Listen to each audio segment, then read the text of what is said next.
RAF's powerful reminders that Berlin is still on their list of important targets must have been even more unwelcome to the Nazis than they were gratifying to the people of Britain. We can be sure that in Berlin and many other big German cities, fear of the Blitz to come is a very depressing thought. These pictures of Berlin are pre-Blitz. To everyone's regret, no newsreel cameramen were invited to the party on this recent occasion. Meanwhile, increased enemy air activity over Britain has once again included our capital in its attentions. London and other great centres which have been through so much in the past know that they must expect the Nazis to lash out wildly against them while we in America increase our bombing of the Axis. No Blitz on us, however, can in any way avert the ultimate fate of Germany and Italy. The Germans, by the way, lost a very heavy proportion of the planes they sent over London on Sunday the 17th. 10 out of about 50 were shot down, 4 of them by one single night fighter, a cheering sign of the times.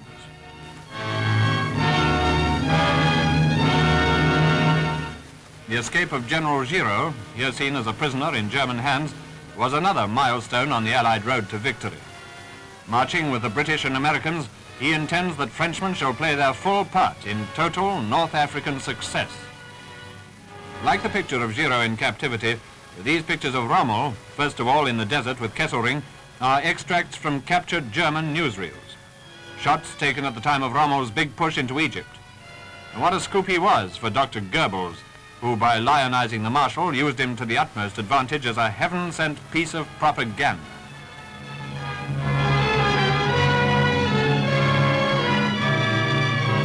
Rommel was having a good time then, getting smiles and decorations and promotion from the Führer himself.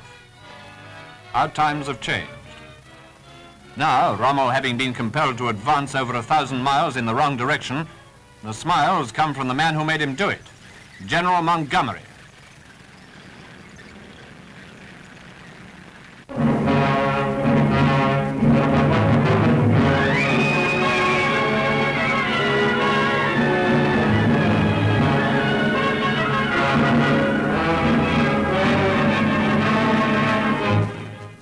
Hitler's position in the spring of 1942, after a disastrous winter on the Russian front, placed him in a dilemma. Either he must push on into the Caucasus and dangerously extend his front, or he must somehow contrive to do without the vital Caucasian oil fields.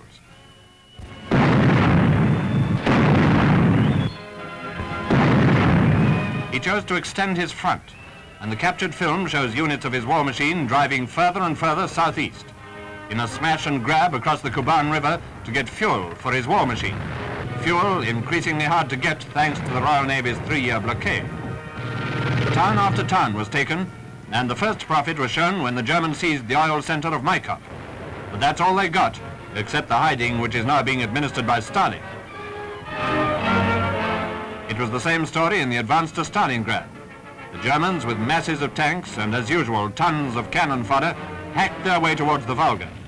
This time they were confident, no doubt, of smashing the Russians.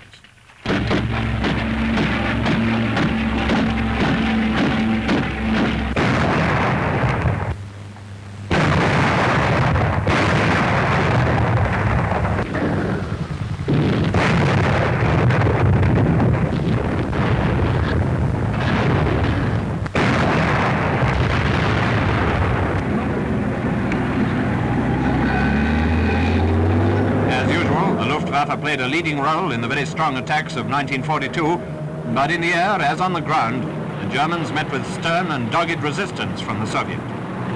Here's a fight between the Luftwaffe and the Red Air Force. Being a Nazi film, the Nazis are seen getting the best of it. One can't imagine any other result being shown in German cinemas.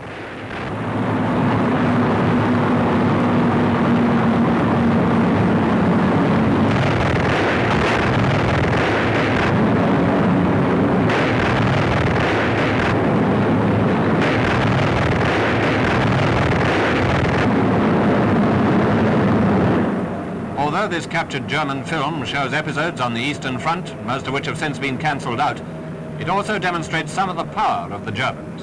The skill and determination of the German bomber squadrons, for example.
these days, when war news is changing so greatly to our advantage, it's wise not to forget or underrate Germany's strength. Tremendous pressure was brought against Stalingrad by air and on the ground, as we know, and Hitler, quite naturally, though quite wrongly, felt certain enough of its early collapse to commit himself to promising its capture. This is the limit of his advance, and it's not hard to see why he thought Stalingrad was virtually his, that the fearful struggle in and around the city was destined to be won by an almost miraculous Soviet defense. Here's an interesting film comparison. First, the German film of Hitler's troops penetrating into the factory district, street fighting, each man for himself, and all for the glory of the Führer.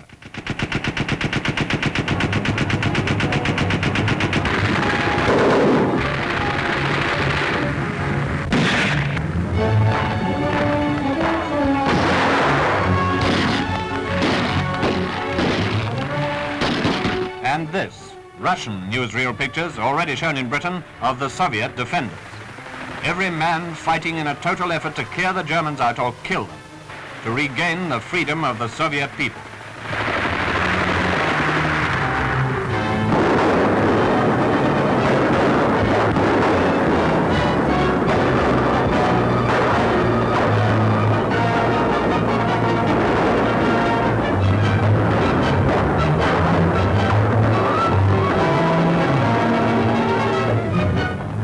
In its result is already an epic.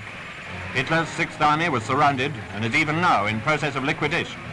And the Russians swung over to the offensive and drove the Hun back until the line of the opposing armies had shifted many miles to the west.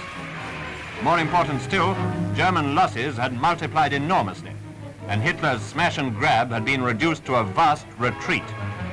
Now Hitler's prospects are fading fast as the Soviet advance continues.